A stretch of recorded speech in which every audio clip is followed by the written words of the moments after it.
MK jewellery বৰ্তমান সমগ্ৰ অসমৰ এটি চিনাকি নাম MK জুৱেলাৰী 24 বছৰে নিষ্ঠা সততাৰে ৰাইজৰ সেৱাত গুণগত উন্নত মানদণ্ডৰ হলমাৰ্কযুক্ত সোণ ৰূপ হীৰা আদি গহনা গাঁথৰিৰ বৰ্তমান এটি অত্যাধুনিক সম্ভ্ৰান্ত চালে চকুৰোৱা শ্বৰুমলৈ পৰিণত হৈছে ৰাইজৰ আপোন জুৱেলাৰী MK জুৱেলাৰী বিয়া বাৰু জন্মদিন বা অন্য কোনো বিশেষ মুহূৰ্তত আপোনজনক যদি সোণ ৰূপ হীৰা বা অন্য যিকোনো গহনা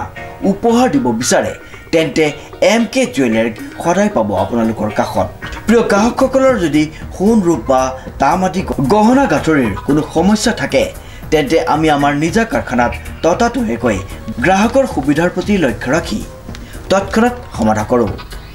আপোনাৰ মৰমৰ পুত্ৰ বা জীয়ৰীৰ শুভ বিবাহৰ বাবে আমাৰ শ্বৰুমত হলমাৰ্কযুক্ত বিয়াৰ সম্পূৰ্ণ গহনা পোৱা যাব উচিত মূল্যত আৰু উচিত মানদণ্ডত পুৰণি সোণৰ গহনা সলনি কৰি অত্যাধুনিক ন ডিজাইনৰ গহনা আমাৰ MK জুৱেলাৰীৰ পৰা ক্ৰয় কৰিব পাৰিব প্ৰিয় গ্ৰাহকসকলক সম্পূৰ্ণ বিশ্বাসযোগ্যতাৰে আমাৰ শ্বৰুমৰ পৰা কোনো অসুবিধা নোপোৱাকৈ সেৱা আগবঢ়োৱাই আমাৰ একমাত্ৰ লক্ষ্য গতিকে আজি সপৰিয়ালে আহক আমাৰ শ্বৰুম MK জুৱেলাৰীলৈ আৰু লৈ যাওক আপোনালোকৰ সপোনৰ গহনা গাঁথৰিসমূহ আমাৰ ঠিকনা MK জুৱেলাৰী ৰূপহীয়ালি ষ্টুডেণ্ট গেলেৰীৰ কাষত নমস্কাৰ নিউজৰ বাতৰিলৈ স্বাগতম জনাই ষ্টুডিঅ'ৰ মজিয়াত মহিতপল দাস চাওক আজিৰ বাতৰি ছ'চিয়েল মিডিয়া ভিডিঅ' আৰু তথ্যচিত্ৰ নিৰ্মাণৰ এটি অগ্ৰণী প্ৰশিক্ষণ কেন্দ্ৰ জুম ইন লাইফে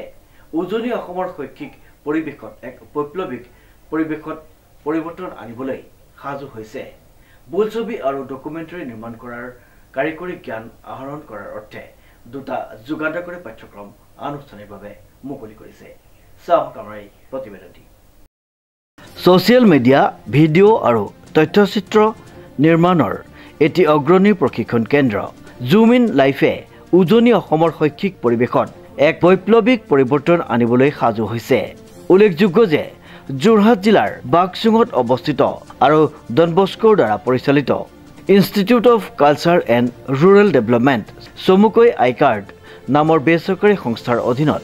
জুম ইন লাইফে পৰৱৰ্তী প্ৰজন্মৰ মাজত ডিজিটেল আৰু সামাজিক মাধ্যমৰ জ্ঞানক অধিক সম্প্ৰসাৰণ কৰাৰ লক্ষ্যৰে আৰু বোলছবি তথা ডকুমেণ্টাৰী নিৰ্মাণ কৰাৰ কাৰিকৰী জ্ঞান আহৰণ কৰাৰ অৰ্থে দুটা যুগান্তকাৰী পাঠ্যক্ৰম আনুষ্ঠানিকভাৱে মুকলি কৰাৰ কথা ঘোষণা কৰি গৌৰৱ অনুভৱ কৰিছে উল্লেখযোগ্য যে উজনি অসমৰ এই ধৰণৰ একমাত্ৰ প্ৰতিষ্ঠান জুম ইন লাইফৰ আন্তঃগাঁথনি অত্যাধুনিক শ্বুটিং সঁজুলিৰ সমান্তৰালভাৱে পেছাদাৰী চলচ্চিত্ৰৰ সম্পাদনা ছফ্টৱেৰ আৰু মেক কম্পিউটাৰে সজ্জিত প্ৰ' টুলছ C24 কনচলৰে সুসজ্জিত অত্যাধুনিক 5.1 অডিঅ' ছিষ্টেমৰ সৈতে সংযুক্ত জুম ইন লাইফে অডিঅ' ভিডিঅ' ৰেকৰ্ডিং আৰু সম্পাদনা আদি কাৰ্য কৰিব বিচৰা চলচ্চিত্ৰ নিৰ্মাণকাৰীসকলৰ লগতে শিক্ষাৰ্থীসকলৰ বাবে অতুলনীয় সুবিধা প্ৰদান কৰিব আইকাৰ্ড আৰু জুম ইন লাইফৰ প্ৰতিষ্ঠাপক ফাদাৰ থমাছে কয় যে অসম আৰু ইয়াৰ চুবুৰীয়া ৰাজ্যসমূহৰ প্ৰতিভাৱান ব্যক্তিসকলৰ বাবে বিশ্বমানৰ শিক্ষা আৰু প্ৰশিক্ষণৰ সুযোগ আনিবলৈ পাই আমি ৰোমাঞ্চিত হৈছোঁ আমাৰ মিছন হৈছে এনে এক মঞ্চ প্ৰদান কৰা য'ত আবেগে পেছাদাৰিত্বক লগ পায় আৰু য'ত সপোনবোৰ পাখি মেলিব পাৰে আমি আত্মবিশ্বাসী যে জুম ইন লাইফ অঞ্চলটোত সৃষ্টিশীলতা আৰু উদ্ভাৱনৰ কেন্দ্ৰবিন্দু হৈ পৰিব জুম ইন লাইফে সকলো উচ্চাকাংক্ষী চলচ্চিত্ৰ নিৰ্মাতা কণ্টেণ্ট সৃষ্টিকৰ্তা আৰু সংবাদ মাধ্যমৰ অনুৰাগীক এই ৰোমাঞ্চকৰ যাত্ৰাত তেওঁলোকৰ সৈতে যোগদান কৰিবলৈ আমন্ত্ৰণ জনাইছে মোৰ নাম ফাদৰ থমাছ মই আইকাৰ্ডৰ ডাইৰেক্টৰ 25 বছৰ ধৰি আইকাৰ্ডৰ ডাইৰেক্টৰ হৈ আছোঁ মই ষ্টাৰ্ট কৰিছোঁ আৰম্ভৰ পৰা আমাৰ আইকাৰ্ড মানে institution for culture and rural development আৰু সেইটো প্ৰায় লোকেল কালচাৰ লেংগুৱেজ ট্ৰেডিশ্যন আৰু লোকেল মানুহৰ লগতে কাম কৰি পাইছোঁ আৰু তেনেকৈ আমি 25 বছৰ ধৰি বহুতখিনি কাম কৰিছোঁ বিশেষকৈ আমি ছেমিনাৰ কৰিছিলোঁ আমি ল'ৰা ছোৱালীবিলাকৰ মাজত খেল ধেমালি কৰিছোঁ কৰিছিলোঁ আৰু লগতে আমি গাঁৱতো কিছুমান ট্ৰেইনিং প্ৰগ্ৰেম অৰ্গেনাইজ কৰিছোঁ আমাৰ লাইফ প্লাছত এটা ট্ৰেইনিং প্ৰগ্ৰাম আছে কল্ড জীবন এণ্টাৰপ্ৰেনাৰশ্বিপ ট্ৰেইনিং ইনষ্টিটিউট তাতে আমি 30জন ল'ৰা ছোৱালীবিলাকক কলেজৰ উত্তীৰ্ণ হোৱা ছাত্ৰ ছাত্ৰীসকলক আমি প্ৰশিক্ষণ দিওঁ কম্পিউটাৰ ইংলিছ আৰু পাৰ্চনেলিটি ডেভেলপমেণ্টত 5 মহীয়া কোৰ্চ এতিয়াও চলি আছে তাৰপিছত বাকী আমাৰ বছৰেকীয়া এটা ফেষ্টিভেল আছে ডিচেম্বৰ জানুৱাৰী মাহত এইটো আপোনালোকে কিছুমানে পাইছে চাগে চাবলৈ তাৰ নামটো হ'ল এথনিক ফেষ্টিভেল আমি অৰ্গেনাইজ কৰোঁ 3 দিনীয়া আৰু সেইবিলাকে কৰি মেলি আমি সমাজৰ কালচাৰ আৰু সমাজৰ পৰম্পৰা ৰক্ষা কৰিব বিচাৰি আছোঁ আৰু এতিয়া আমি নতুন কাৰ্যসূচী এটা কাটত লৈছোঁ এইটোৱে হ'ল জুম ইন লাইফ এটা ষ্টুডিঅ' আমি অ'পেন কৰিছোঁ এই ষ্টুডিঅ'ৰ নামটো হ'ল জুম ইন লাইফ আপোনালোকে বুজি পাইছে জুম ইন লাইফটো ফ'কাছ কৰিবৰ কাৰণে আমি এই ষ্টুডিঅ'টো অ'পেন আৰম্ভ কৰিছোঁ এতিয়া ইয়াৰ উদ্দেশ্য দুটা আছে এটা হ'ল গুৱাহাটীতে doctor Bhupen Hazarika film institute এখন আছে আৰু তাৰ বাহিৰে উত্তৰ পূৰ্বাঞ্চলত বেলেগ এখন প্ৰশিক্ষণ কেন্দ্ৰ আছে বুলি মই নাজানো আৰু তালৈকে বহুত যুৱক যুৱতীয়ে কলেজ উত্তীৰ্ণ হোৱাৰ পিছত প্ৰশিক্ষণ ল'বলৈ যায় কিন্তু তাতে ইমান কম শিক্ষাৰ্থীয়ে তাতে এডমিশ্যন পাব পাৰে কাৰণ তাতে চবকে একচেপ্ট কৰিব নোৱাৰে ইমান মানুহে তেওঁলোকে ট্ৰেইনিং দিব নোৱাৰে বহুতে হতাশ হৈ ঘৰলৈ ঘূৰি আহিবলগীয়া হ'ল তেওঁলোকে এনেই প্ৰশিক্ষণ ল'বলৈ সুবিধা নাপায়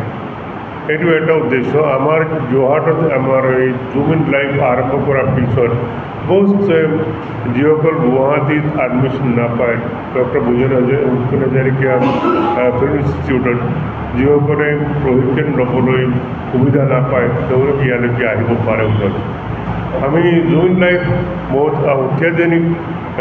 যন্ত্ৰ পাতি মেচিনৰ লগত ষ্টাৰ্ট কৰি আৰম্ভ কৰিছোঁ আৰু best training in north east India আমি দিব পাৰিম বুলি ছেকেণ্ড উদ্দেশ্য এইটোৱে হ'ল যে আমাৰ এই উত্তৰ পূৰ্বাঞ্চলত আমাৰ এই এলেকাত বহুত জাতি উপজাতি আছে আৰু চবৰে এটা বিশেষ পৰম্পৰা নিজৰ পৰম্পৰা আছে সংস্কৃতি আছে নাইবা নাচ গান এইবিলাক বহুত আছে সেইবিলাকৰ বিষয়ে ষ্টাডি কৰিবলৈ অধ্যয়ন কৰিবলৈ আৰু এইবিলাকৰ বিষয়ে প্ৰচাৰ কৰিবলৈ আমাৰ এটা মাধ্যম লাগে আৰু সেইটো মাধ্যম আমি ইয়াতে দিব বিচাৰিছোঁ জুম ইন লাইফত তুলি আমি দিব বিচাৰিছোঁ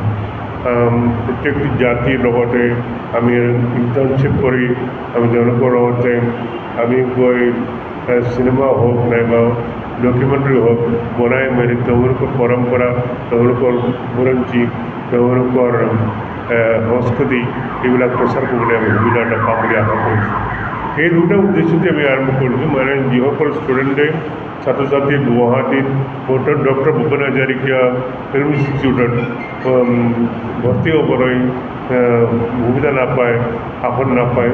তেওঁলোকে আহিব পাৰে দ্বিতীয়তে হ'ল আমাৰ আপাৰ আসাম হওক নাইবা মণিপুৰ নাগালেণ্ড অৰুণাচল প্ৰদেশ যিসকল যিবোৰ সংস্কৃতি আছে পৰম্পৰা আছে নাইবা জাতি উপজাতিৰ নিজৰ এটা কি বুলি কয় তেওঁলোকৰ নিজৰ পৰম্পৰা এইবিলাকে আমি অধ্যয়ন কৰি নাইবা ষ্টাডি কৰি ৰিচাৰ্চ কৰি বেলেগৰ মাইণ্ড ভিজিট কৰিব পাৰোঁ এই দুটা উদ্দেশ্য আমি কৰিব বিচাৰিছোঁ গতিকে আপোনালোকে এতিয়া এই প্ৰেছ মিটৰ যোগেদি আমি আশা কৰিছোঁ যে আপোনালোকৰ পেপাৰত প্ৰিণ্ট মিডিয়া হওক নাইবা ইলেক্ট্ৰনিক মিডিয়া হওক আপোনালোকে অলপ প্ৰচাৰ কৰিলে এই দুটা কোৰ্চ এতিয়া 3মহীয়া এটা কোৰ্চ আৰু 12মহীয়া এটা কোৰ্চ আমি আৰম্ভ কৰি আছোঁ 3মহীয়া এইটো আমাৰ হেৰি হ'ব আমাৰ ইউটিউবৰ বিষয়ে আৰু ছেকেণ্ডলি ডকুমেণ্টাৰী আৰু ফিল্ম মেকিং আমাৰ 12মহীয়া এটা কোৰ্চ আছে এই দুটা কোৰ্চ আমি একেলগে আৰম্ভ কৰিব বিচাৰিছোঁ এই এপ্ৰিল মাহতে থেংক ইউ শ্ৰীমন্ত মাধৱ বৰুৱাৰ ৰিপৰ্ট নিউজ নাও।